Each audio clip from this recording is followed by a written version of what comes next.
put in the market to co-manage the career and the club. Right. But after a lot of successful cases of developed players and transfer in this project, after around 10, 11 years there in this club, we find another city with another possibility of club with more.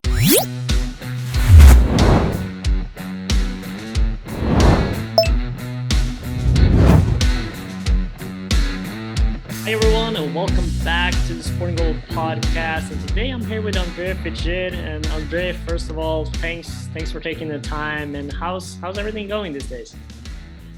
Thank you, Ole Martin. Thank you, everybody. Everything's fine here. We are based here in Brazil.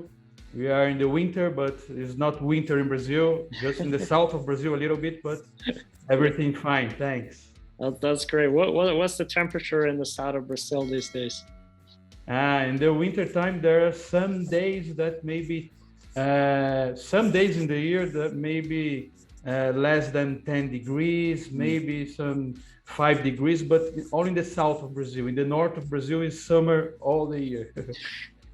Summer all the year. I think I prefer south of Brazil.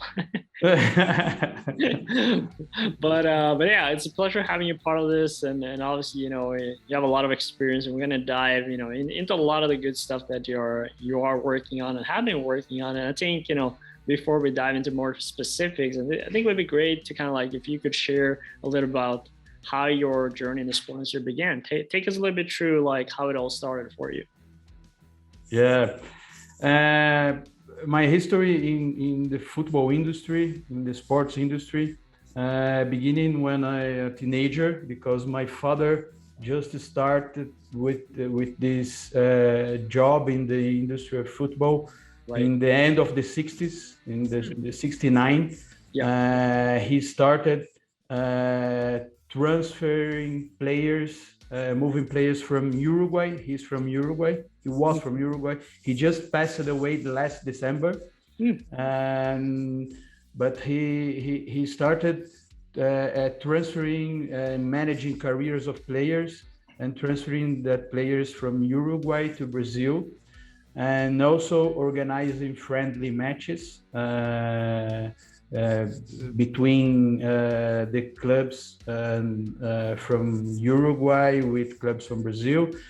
His first friendly match that he organized was Peñarol against Flamengo in Maracanã Stadium.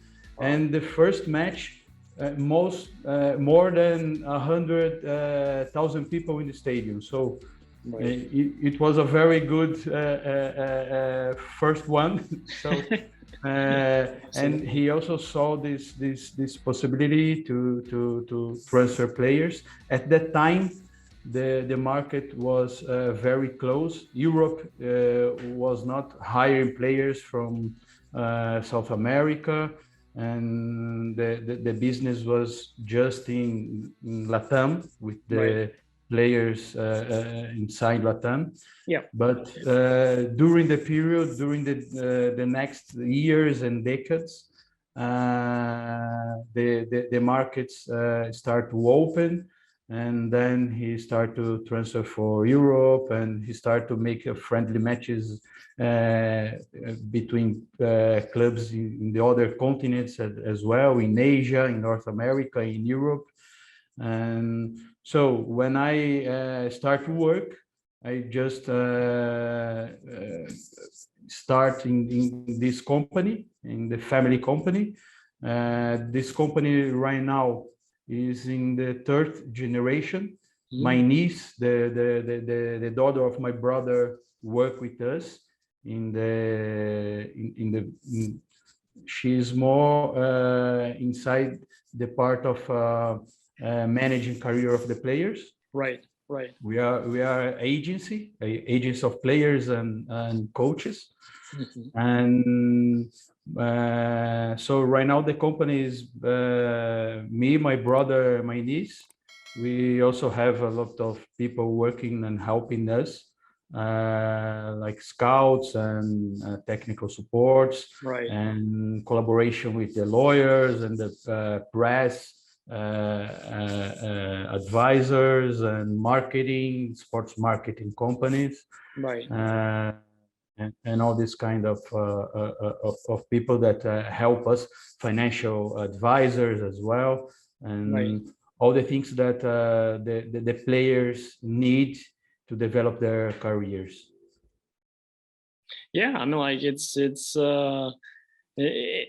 mean, like it all starts, kind of back to like that. I guess the big first game, that your father got involved in, and it's cool to kind of like have like that family tradition as well, and keeping it going. So it will be interesting to see how many generations that will continue through this process. But yeah, it's very very exciting. And obviously, just talk a little bit about the companies you are involved in right now. Obviously, you're the VP of Grupo Figer and co-founder of Fig Venture Partners, and talk a little bit about each company and kind of like their involvement in the sport industry. Obviously, I assume you talk more on the Grupo Figer here, but talk a little bit about each, and Sure. sort of like how you are involved directly in the sport industry. Mm-hmm. Sure. Grupo Figer keep with his core business, that is an agency that represent. Right now, we have a portfolio of around 30 or 35 players that we manage their careers. But we also in Grupo Figer, we have some collaborations with other agencies in other countries, that maybe we sometimes we make we help them to allocate their players.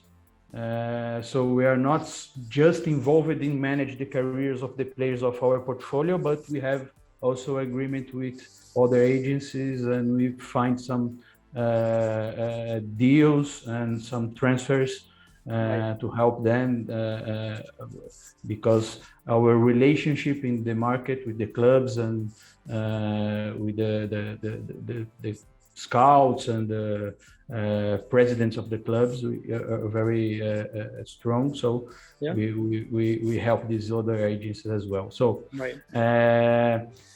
the Fig Venture Partners, we just established 2 years ago with the aim to bring the financial market and help to develop some different verticals to bring the financial market to the football and sports industry. Right. One vertical is a venture capital, a venture builder, that we are looking for the innovation and the sports tech companies, their solutions, Right. to help them maybe to adjust something that, in our view, fits better to the market, and also help them with their cap table structure, to help them to funding, and also help them to open the doors of the football industry and sports industry, that we have a lot of connections and network. So this help them very much. So this is one vertical. The other vertical is a private equity structure that right now we are here in Brazil. We just in the end of the last year, a new law was approved of the SAFs. The SAFs is the clubs. They are allowed to be companies. Yeah. So there are some cases here. The first clubs that already became companies. There are big clubs like Cruzeiro, Botafogo, Vasco, and they receive some investors. Botafogo and Vasco, some US investors that already have some investments in other clubs. The MCOs, no, they have other clubs in Europe and other countries. And Cruzeiro received an investment of Ronaldo, Phenomenal, that also have one club in Spain. But so looking at this particular moment in the Brazil industry of football, we are also talking with some investors here in Brazil and abroad, some MCOs and other model or other kind of investors, and help them to see the opportunities here with some clubs that, in our view, have the big potential to increase value. That's great. And also in Fig Venture Partners, we because our experience in this during this time in the industry, we also we are prepared to offering to this industry the manage of the club, building some structure, building the technical and all the parts that involved in the administration and the management of the club, to help them maybe to co-manage the club here or manage the club for them. This is the main objective of Fig Venture Partners that we are involved right now. That's great. I mean, like, it's a very critical part, especially in terms of the financial side of any club, especially these days, with the pandemic and inflation. It's a very, very challenging times. But if you want to kind of map out, I guess, a little bit on like, what are some of your like tasks, key responsibilities that you have, that you work on each? Obviously, you kind of like laid out what each organization is working on in an essence, but talk a little bit more about like what you do at a daily basis. Like, what are some of your key priorities that you are working on? Right now, I'm split in the some time of my week. I stay with the manager of the career of the players, talk with the clubs, talk with the brands, talk with the lawyers, and help them maybe with some transfer, and also develop new partnerships with other agencies. And the other part is to build these other verticals that are involved in the Fig Venture Partners. We are building here in Brazil a structure with some financial partners that will allocate some funds that we are building to the vehicles to invest in these projects. In the venture partners, to invest in the sports tech. Also talk with some venture builders here in Brazil, mapping all the ecosystem here in Brazil and abroad, to see the correct partner to help us to accelerate, to build new sports tech.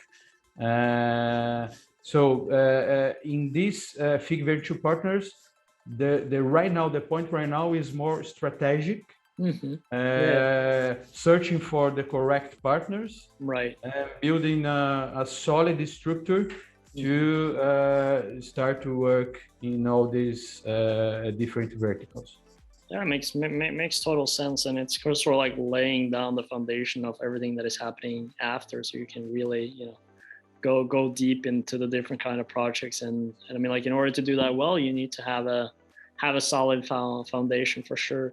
And obviously, talking a little bit back to some of your previous experience, and obviously you have a massive network and background in the football industry. And one of the things you did, among other things, was obviously co-managing 2 clubs in Brazil. And talk a little bit about the process, I guess, of co-managing clubs. And I guess, you have like one specific case in terms of like a turnaround that happened. And can you talk a little bit more about that case particularly, and a little about the process of how it was co-managing club? Mm-hmm.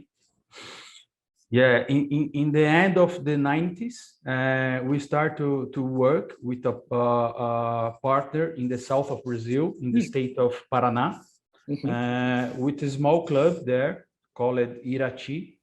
It's a club that we start to work with the main objective to build new players, to form players. In the youth categories and also in the professional. So to develop these new talents, to make some agreements with bigger clubs here in Brazil or abroad, is very correlated with our agency act, no? Right. So we develop the players to put in the market, to co-manage the career and the club. Right. But after a lot of successful cases of developed players and transfer in this project, after around 10, 11 years there in this club, we find another city with another possibility of club with more structure, with a bigger city in the south of Brazil as well, in Paraná, called Londrina, the city of Londrina. And the club is Londrina Esporte Clube.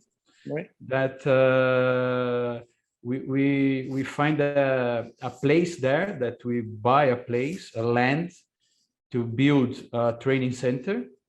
So we start to build a training center, and when the training center was done, we make an agreement with the club of the city that at that time was with a lot of debts and no playing nothing. They are in the second division of they are even not disputing the second division of the regional championship of Paraná. So here in Brazil, there are a lot of championships. All the states, there are their own championship that occurs in the first 3-4 months of the year. And in the last of the year, there are the national championships, the Brazilian League, the Brasileirão, and the Brazilian Cup. So that club is not disputing nothing with a lot of debts. So we took from the zero with a lot of debts. And the case of turnaround is to bring this club back to the national scenario.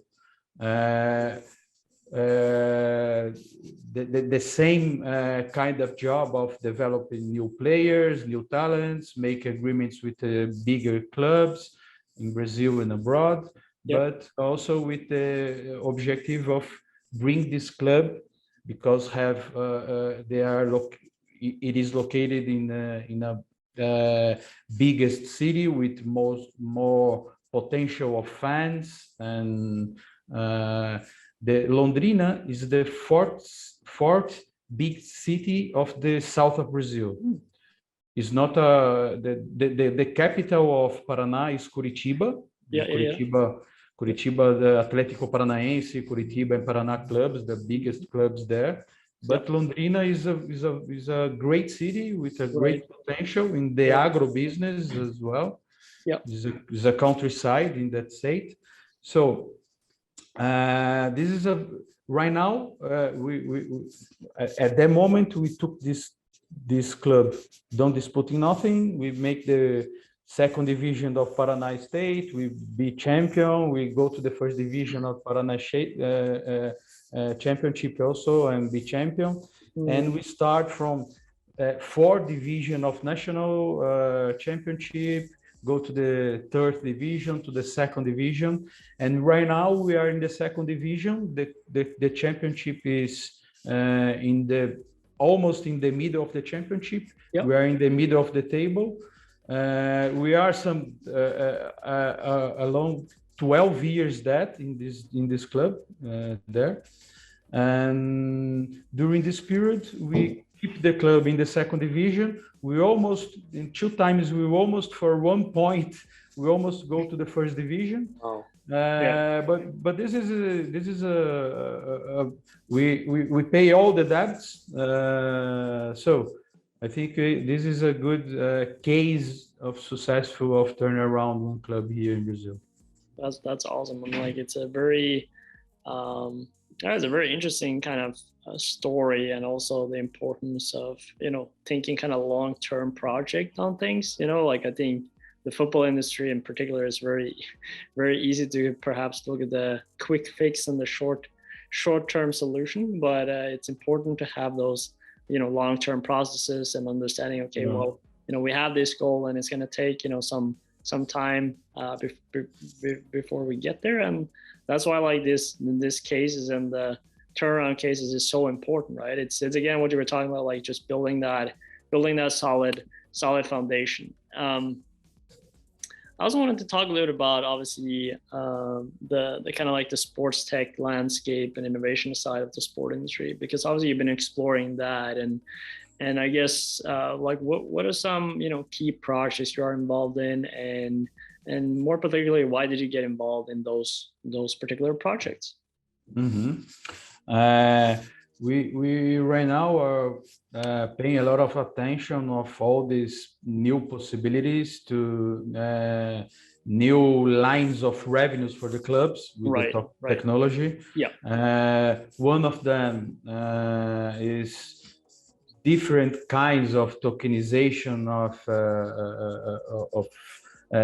funds or NFTs or whatever.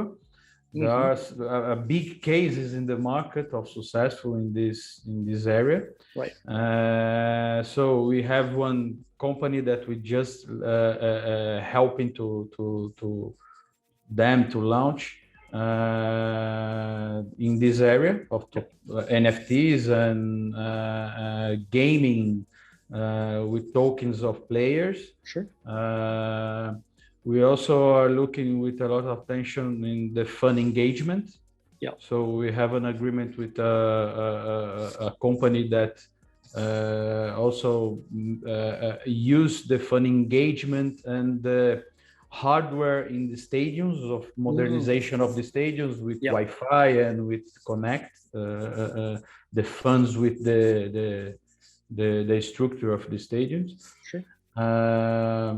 And also we have some agreement in our portfolio with a company that are more focused in the performance area to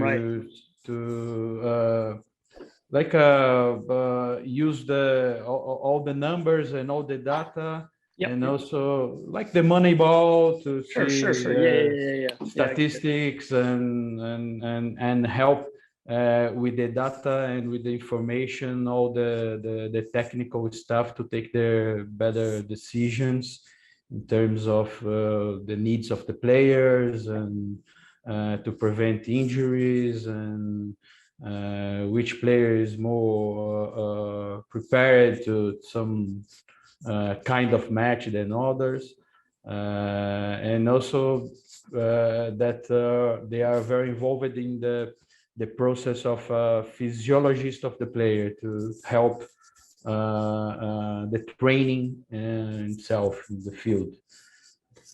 Right. Is it mainly kind of Brazilian companies, or are you also kind of, I guess, exploring a little bit outside Brazil and the South American market, I would say, for those companies? Right now, also one company of sports learning education here in Brazil. all these companies, they are the company of fund engagement is working here in Latam in different countries. Sure. The company of tokenization just launched their process, so Right. we start here in Brazil. Yep. The other of performance is in Brazil, running their MVP with local clubs. Yep. But all these companies, they are very potential to just make their MVP here and go abroad very quickly. That's awesome. And obviously working a little bit, both working with the football industry, sports tech side, and obviously with these specific companies, what would you say are some, I guess, sports technology trends in the football industry that the kind of students that are, studying in the field and are trying to explore? What are some trends in that sense that they should keep their eye on? Mm-hmm. I think one of them, of course, is the looking for the performance of the players, because the clubs, they are they are great and big and increase their value if they have good players and if the players performing well. And this is a great line of attention that I think all the people have to take the time and look at a lot of attention in this. The transactional thing also, it means all the things that facilitate the transaction of some value. Could be in the terms of tokens, in the terms of transaction of data, in transaction of players. I forgot to talk another company that is like a marketplace of players. So the clubs that have some players that they aim to transfer, they put there in the marketplace, and the clubs that want to hire look at that marketplace and see the opportunity. So this facilitate the communication between the clubs, between the agents, between the spots that have in the market to hire new players. So this is a transactional thing as well. I think is a great opportunity, and also the fund engagement. The funds that they are the clients, and they move all the value of the markets.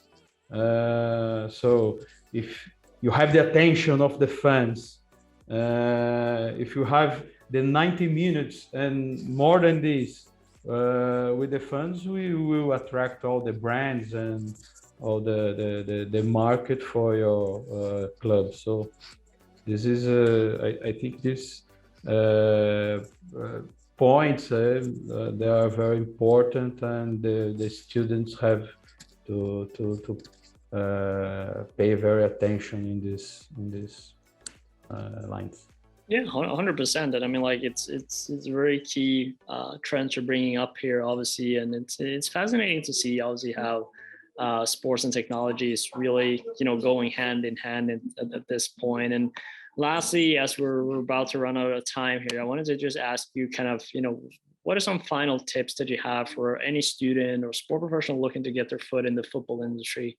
Obviously, there's a lot of people that wants to work in the football industry, as you know. And if you could, provide, I guess, in a sense, some whether that's some tips or a reality check of of what it's like, I think that's the people would appreciate that.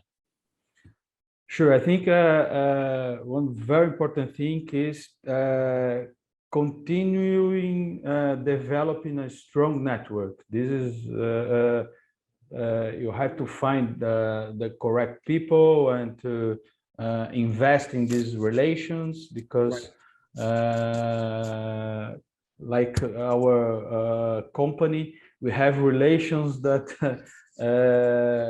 go to the father to the sons and continue the generations.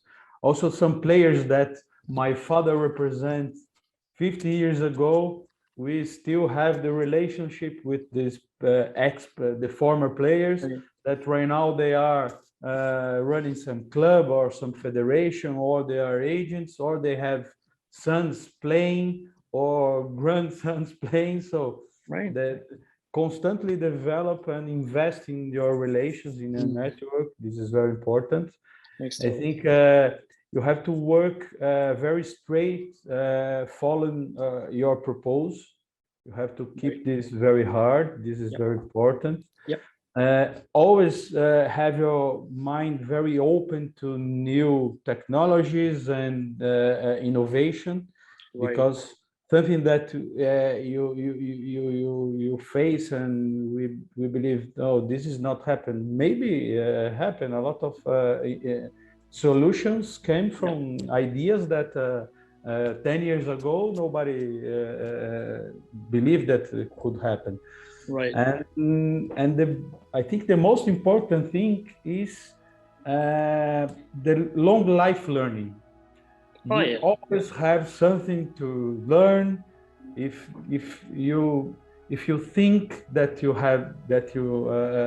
know everything, that's the beginning of the end, you know. So 100%. You have to constantly learn something new, doing some courses, involved with people that have some mentors, and constantly make this. This is a very, I think, the most important thing. I agree 100%, and it's a perfect way to wrap up the podcast. Andre, I would of course, like to thank you so much for taking the time and for sharing your insights and tips with us. And, you know, for those of you who've been sitting here all the way at the end, you know, make sure to like the video, subscribe as well, so you get tips weekly, you know, from key leaders like Andre, you know, sharing their insights. And don't forget as well, if you haven't, to sign up at sportingglobal.com, connect with Andre, connect with sport professionals. As Andre was talking about, build your network, you know, this is a great way to do that. Find relevant job opportunities, you know, find courses and programs from some of the best schools out there in the country and in the world, so make sure to check that out. And lastly, Andre, I have a little bit of a challenge for you, which we always do on the podcast. So I have to teach you a little bit Norwegian.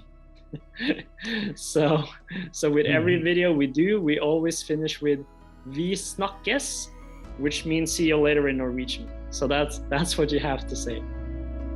Vi snakkes. There you go. Great job. Thank you very much. Thank you, and congratulations, Ole, for your great job that you are doing in this market, in this industry. Thank you. Thank you, everybody. Thank you. I appreciate it.